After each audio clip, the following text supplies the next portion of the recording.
अब सवाल ये उठता है कि ब्लैक मैजिक सिर्फ मुसलमानों पर ही असर क्यों करता है, नॉन मुस्लिम्स पर असर क्यों नहीं करता। ये बातें मुझे और आपको सुकून का सांस नहीं लेने देती। हम यही सोचते रहते हैं कि यार सिर्फ मुसलमानों पर ही जादू असर क्यों करता है, क्यों अंग्रेज इस खतरनाक चीज से दूर है, क्यों उन पे असर नहीं करता। आप देख लीजिए बड़े बड़े स्कॉलर्स जो हैं वो यही कहते हैं कि यार हमारे मुसलमानों में चल रहा है, हमारे मुसलमानों में सिर्फ देखा जा रहा है कि जादू नहीं पर आ रहा है बस, और किसी पर नहीं आ रहा। आप देख लीजिए अंग्रेज भी हैं, आप देख लीजिए दूसरे भी हैं मजहब वाले, उन पर असर नहीं होती ये चीज़ें। तो आज इस वीडियो में इंशाल्लाह मैं इस टॉपिक पर बात करूंगा, और ये ब्लैक मैजिक से रिलेटेड हमारी सेकंड वीडियो है। और मैंने सोचा आप लोगों को ऐसे समझाया जाए कि आप लोग अगर इस खतरनाक बीमारी में मुब्तला हैं तो आप जल्द से जल्द इससे छुटकारा हासिल कर सके और इस जादू को, ब्लैक मैजिक को डीपली समझ सके कि ये कब असर करता है, कैसे असर करता है और कितना खतरनाक हो सकता है और किस तरह इसका इलाज होता है। इलाज तो मैं पिछली वीडियो में बता चुका हूं और तरीका भी मैं आपको बता चुका हूं कि सिम्टम्स क्या क्या होते हैं। आज हम बात जो करेंगे वो मेन टॉपिक हमारा ये है कि यार ये मुस्लिम पर असर क्यों करता है, मुसलमानों पर इसका इतना असर क्यों है और गैर मुस्लिमों पर इसका असर क्यों नहीं होता। हम कहीं यूके चले जाते हैं या फिर यूएसए वगैरह चले जाए, कहीं भी चले जाए, हमें वहाँ पर बहुत कम शिकार लोग मिलते हैं जो कहते हैं कि हम पर ब्लैक मैजिक हुआ है। और मुसलमान बेचारा इस सोच में, इस बीमारी को झेलते हुए दुनिया से ही चला जाता है।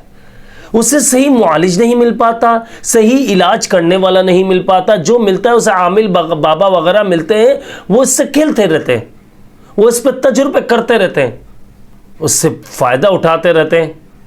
मैं ये 2 नंबर आमिल वगैरह उनकी बात कर रहा हूँ, मैं 1 नंबर की बात नहीं कर रहा हूँ। मैंने कहा जो उल्टे सीधे मिल जाते हैं, यानी जो सिर्फ सीखते रहते हैं, इन पे तजुर्बे करते रहते हैं।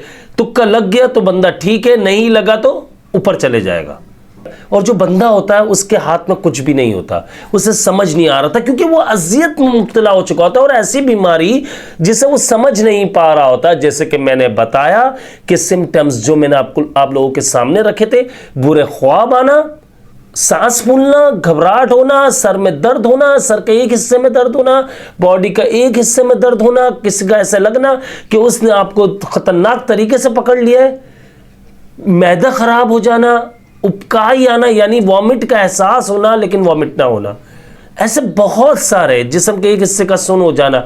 अब ये जो बातें हैं ये आम डॉक्टर्स के पास अगर हम चले जाए तो वो क्या कहता है, वो कहता है आपका नफ्सियाती मसला है। सबसे पहले वो आपके टेस्ट करेगा। देखो बात पूरी एंड तक सबने सुननी है बहुत। आज आप लोगों को ब्लैक मैजिक में समझ आ जाएगा कि होता क्या है, कैसे असर करता है ये। तो आपके सबसे पहले टेस्ट लिए जाते हैं। रिपोर्ट आ जाने के बाद आपसे कहा जाता है कि आपकी रिपोर्ट्स तो बिल्कुल क्लियर है, आपका मामला दूसरा है, यानी आप नफ्सियात का मसला है या फिर आप कोई टोपी ड्रामा कर रहे हो। आप परेशान हो जाते हो, आप कहते हो यार पागल आदमी, मैं इतनी बुरी तरह अजियत में मुब्तला हूं और तुम मुझे कह रहे हो कि मैं टोपी ड्रामा कर रहा हूं, मैं मजाक कर रहा हूं, या मेरा कोई नफ्सियात का दिमाग का मसला है। अरे नफ्सियात का दिमाग का मसला होता तो मैं इतनी अजियतें नहीं झेलता। लेकिन जाहिर है बंदा डॉक्टर्स के सामने नहीं कह पाता, खामोश हो जाता है। ये सिर्फ उसकी सोच में चल रहा होता है कि यार अजीब पागल आदमी है ये। वो क्या करता है, इसी मामले को देखते हुए अंदर ही अंदर घुटना शुरू हो जाता है। फैमिली भी यही कहती है कि नहीं तुम्हारे साथ नफ्सियात का मसला है, तुम डिप्रेशन में हो, तुम एंजाइटी में आ चुके हो, तुम्हें एंजाइटी और कुछ नहीं है। अब इस चीज को लेकर मुस्लिम की बात कर रहा हूं मैं, गौर से समझिएगा। मुस्लिम इस चीज को लेकर, इस बात को लेकर परेशान हो जाता है।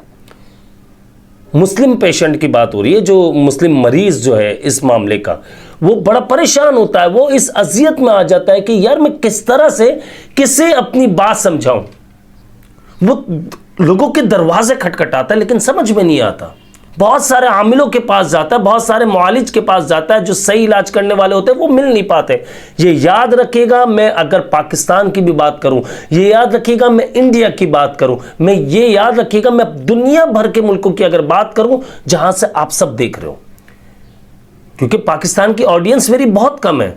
देखा जाए मेरी ऑडियंस जो है वो बाहर से ज़्यादा है, तो अगर इस लिहाज से हम बात करें दुनिया भर से, तो सही मुआलिज इसका, अगर हम कहें कि सही डॉक्टर जो है, स्पेशलिस्ट जो है इसका, वो दुनिया भर में बहुत कम है जो सही इलाज करने वाले।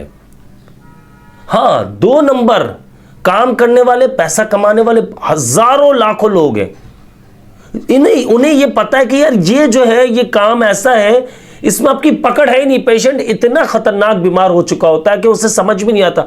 वो कहता है दुनिया भर की दौलत मुझसे ले लो लेकिन मुझे ठीक कर दो बस, मेरे पास जो भी पैसा है ले लो, मुझे ठीक कर दो। वो ये कहता है बस। वो पैसा देते हुए भी यही कह रहा होता है कि यार ये बताइएगा हजरत जी, या कुछ भी अल्फाज वो कह रहा होता है, मुझे कहना नहीं चाहिए हजरत जी, तो मैंने ऐसे ही कह दिया एक मिसाल के तौर पर। वो आमिल जो अपने आप को आलिम भी बता रहा होता है, मुफ्ती भी बता देगा, जो 2 नंबर है मैं उनकी बात कर रहा हूं, वो सब कुछ अपने आप को बता देता है। वो कहते हैं ना कि यार दाढ़ी रखने वाला चोर नहीं होता, चोर दाढ़ी रख लेता है। अब इसी तरह समझ लीजिएगा, ये आलिम मुफ्ती लगा लेते हैं। अब कोई हर कोई जो इनका सर्टिफिकेट चेक करता तो नहीं पड़ेगा, तो ये अपने नाम के साथ आलिम मुफ्ती वगैरह सब कुछ लगा लेते हैं। तो जब इनके पास इलाज के लिए पेशेंट जाता है, मरीज जाता है, वो यही कहते हैं कि यार ठीक हो जाओगे। पेशेंट पैसे देते हुए भी, मरीज पैसे देते हुए भी सवाल करता है, और यकीन कीजिए इसकी फीस लाखों में चार्ज की जाती है और बंदा देता है। हजारों में चार्ज की जाती है, बंदा देगा, और देने के बाद उसके मामला जो है कभी ठीक नहीं हो पाते, उसे सही मुआलिज नहीं मिल पाता। इसी तरह सिसक कर वो मर जाता है, दुनिया से चले जाता है अगर उसे सही मुआलिज ना मिले। अब बात आ जाती है कि ये जादू का जो मरीज है ठीक हो जाता है या नहीं हो जाता। 100% ठीक हो जाता है, ये याद रखना है आपने, वो मैं आपको आखिर में बता देता हूं। अब बात आ जाती है नॉन मुस्लिम्स की। नॉन मुस्लिम्स जो है उनमें जादू का शिकार क्यों नहीं होते लोग, ये अगर आप रिसर्च करें जिस तरह मैंने रिसर्च की है तो आपको भी ये बातें मालूम हो सकती है। देखिए ये याद रखिएगा, नॉन मुस्लिम्स में या अंग्रेजों में अगर ये चीज आती है, उनके साथ ऐसा कोई सिम्टम्स ऐसे आते हैं, वो डॉक्टर्स के पास जाते हैं। वो इन चीजों पे बिलीव नहीं करते। पहली चीज याद रखिएगा, वो जब जाते हैं डॉक्टर्स के पास तो डॉक्टर्स उनसे भी यही कहते हैं तुम एंजाइटी में हो, तुम डिप्रेशन में आ चुके हो, तुम्हें फोबिया है, तुम्हें ये बीमारी है। बस वो इस तरह की बातें करते कि यार जब वो पेशेंट बताता है मेरा सांस फूल रहा है, मेरे साथ ये हो रहा है, मुझे बुरे ख्वाब आ रहे हैं, मेरे मैदे में दर्द रहता है, मुझे भूख नहीं लगती, मैं कमज़ोर हो रहा हूँ, मेरे सर के हिस्से से पिछले हिस्से में दर्द हो रहा है, मेरे साथ ये मसला हो रहा है, तो वो यही कहा जाता है उससे कि तुम एंजाइटी में हो, ख़तरनाक किस्म की एंजाइटी में हो। अब एक बात याद रखिएगा, इंसान को जो समझाया जाता है, इंसान की जो सोच होती है, अगर वो ब्लैक मैजिक के चक्कर में नहीं पड़ता तो 90% लोग इस बात को अगर ना सोचे कि मैं ब्लैक मैजिक का शिकार हूं, तो वो वैसे ही ठीक हो जाते हैं, बगैर दुआओं के भी ठीक हो जाते हैं। अल्हम्दुलिल्लाह, ये अल्लाह ताला ने हमारी बॉडी का निजाम ऐसा कुछ बनाया हुआ है। इंसान जो कुछ सोचता है तो दिमाग उसका जो है ना ट्रिगर करता है, एक बटन, एक मिसाल के तौर पर वो प्रेस हो जाता है, वो ऑन हो जाता है, जो खतरे की निशानदेही करता है। लेकिन जो बंदा ब्लैक मैजिक के बारे में बार बार नहीं सोचता, आसाब कमजोर नहीं करता, तो वो ट्रिगर जो है ऑन नहीं होता, खतरे का जो वो बटन है वो ऑन नहीं होता। उससे लगता है नॉर्मल है यार ये। डॉक्टर्स, अब नॉन मुस्लिम जो है पेशेंट जो होता है, अंग्रेज हो गया या कोई भी हो गया, उसे क्या कहते हैं यार, उसके डॉक्टर के भी दिमाग में दूर दूर तक नहीं है कि ब्लैक मैजिक का शिकार है। रियल केस की बात कर रहा हूं, अगर ये ब्लैक मैजिक रियल केस हो जाता है तब भी मैं बात कर रहा हूं, और वो पेशेंट के दिमाग में भी नहीं, उसे तो पता ही नहीं ब्लैक मैजिक होता क्या है। मिसाल दे रहा हूं, तो डॉक्टर उसे कहते हैं कि सबसे पहले आपने सुकून का काम करना है। सुकून का काम करने के लिए वो कुछ आपको मेडिसिन रिकमेंड करते हैं और कुछ तरीके बताते हैं, जिसे वो कहते हैं नाक से सांस लो, 6 बार लो, 9 बार लो, यानी कि 6 टाइम्स 9 टाइम्स, इस तरह से टाइम बताते हैं, और फिर गहरी सांस छोड़ो। वो इस तरह के कुछ मामलात बताते हैं जो मैंने रिसर्च किए, मैं उस हवाले से बात कर रहा हूं, और बड़ी मैंने तहकीक की है इस बारे में। इसके अलावा योगा का पाबंद बना देते हैं उसे, नंबर 2 पर वो मेडिसिन लेना शुरू कर देता है। नंबर 3 पर जिस जगह वो रह रहा होता है उस जगह को छोड़ देता है, यानी एक जगह से दूसरी जगह दूर मूव हो जाता है। डॉक्टर्स उसे ये समझाते हैं अगर आप ठीक होना चाहते हो अपनी जगह बदल लो। अब सवाल यह आता है कि जगह क्यों बदल ले भाई, बीमार तो मैं हूं। तो डॉक्टर समझाता है कि इस जगह पर आपको खुशी नहीं मिल रही है, आपके मेंटली हेल्थ के लिए ये जगह सूटेबल नहीं है, आपको ये जगह सूट नहीं कर रही।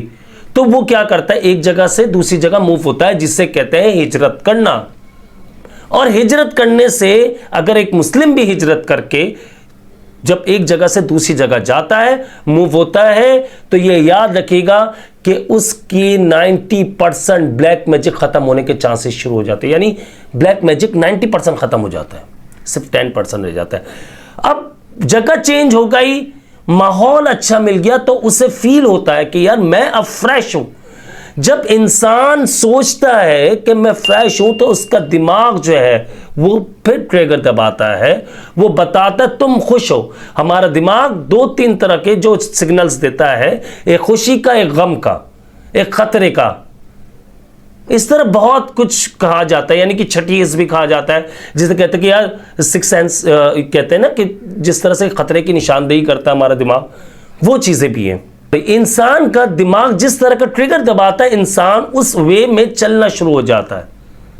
आप समझ चुके होंगे। अब जब ब्लैक मैजिक का ये पेशेंट जो होता है, अंग्रेज जो है, वो इसलिए जल्दी रिकवर कर जाता है, और मुस्लिम इसलिए जल्दी रिकवर नहीं कर रहा होता। ये अल्हम्दुलिल्लाह, मैं एक बात आप लोग को अभी एंड में बताऊंगा। अच्छा, मुस्लिम वो लोग जो हैं जो रिकवर नहीं कर पाते जल्दी, जो इस बारे में सोचते हैं, अपने असाब कमजोर करते हैं, वो उनका दिमाग मुसलसल खतरे का जो है ना घंटे बजा रहा होता है कि यार ये मसला चल रहा है। वो ठीक होने के बाद भी यही सोचते हैं कि यार मेरे साथ फिर ब्लैक मैजिक का अटैक हुआ, और ये सोच उनकी तबाही बन जाती है। जो कहते हैं ना यार अब मैं ठीक हो गया हूं, बस अब नहीं हो सकता दोबारा। मैं सुबह शाम की मसनून अस्कार पढ़ रहा हूं, मैं रात को सोने से पहले आयतुल कुर्सी पढ़ रहा हूं, सूरह बकरा की आखिरी 2 आयत पढ़ रहा हूं, माउज़तैन पढ़ रहा हूं, जिस सूरह इखलास, सूरह फलक, सूरह नास, ये पढ़कर तो पर दम कर रहा हूं। सुबह उठकर सुबह शाम की मसनून अस्कार पढ़ रहा हूं, नमाज पढ़ रहा हूं, कुरान पढ़ रहा हूं, इस्तिग़फ़ार कर रहा हूं, दरूद शरीफ पढ़ रहा हूं। इतना खतरनाक हिसार है दुनिया का, कोई भी इससे खतरनाक हिसार नहीं हो सकता जो मैंने बाप को बताई है, और अल्हम्दुलिल्लाह मैं खुद ये हिसार करता हूं। अब बात आ जाती है ब्लैक मैजिक में अमवात, इसकी शरह ज़्यादा क्यों है? इसकी शरह जो है वो ज़्यादा, हम लोगों से ज़्यादा ब्लैक मैजिक की वहाँ पर है। हम लोग दुआओं का एहतमाम करते हैं, और जो अंग्रेज़ है या नॉन मुस्लिम की अगर बात करें, वहाँ पर दुआ का एहतमाम नहीं है। अगर वो मेडिसिन टाइम पे नहीं लेता, वो जगह नहीं छोड़ता, बहुत सारी ऐसी वजूहत हैं, तो वह इस बीमारी में मुब्तला होकर दुनिया से चला जाता है, जिसे ही कहा जाता है कि यार बेचारा ये टेंशन में था, अजियत में था, और अचानक हार्ट बीट बंद हो गई। लेकिन हमारे यहाँ पर सही क्यों हो जाते? क्योंकि हम, अल्लाह का शुक्र है कि हम दीन पर चल रहे होते हैं, हम दुआओं का एहतमाम करते हैं। अब इसके अगर इलाज की बात करनी है तो इंशाल्लाह मैं कल आप लोगों को बताऊंगा, कल की एक वीडियो में, वो 3रा पार्ट होगा, वो ज़रूर देख लीजिएगा। उसमें मैं कुछ काम की बात बताऊंगा, क्योंकि वीडियो काफ़ी लंबी होती जा रही है। मुझे इजाज़त दीजिएगा और मेरे साथ रहिएगा 3रे पार्ट के लिए। इसी के साथ मुझे इजाज़त दीजिए, मुझे अपने ख़ास दुआओं में याद रखिएगा। मैं हूँ आप सबका भाई अब्दुल्ला बिन हमीद, और अल्लाह ताला से दुआ है कि अल्लाह ताला हर किसी को हर तरह की जिस्मानी और रूहानी बीमारी से शिफा अता फरमाए। अस्सलामु अलैकुम व रहमतुल्लाहि व बरकातुहू।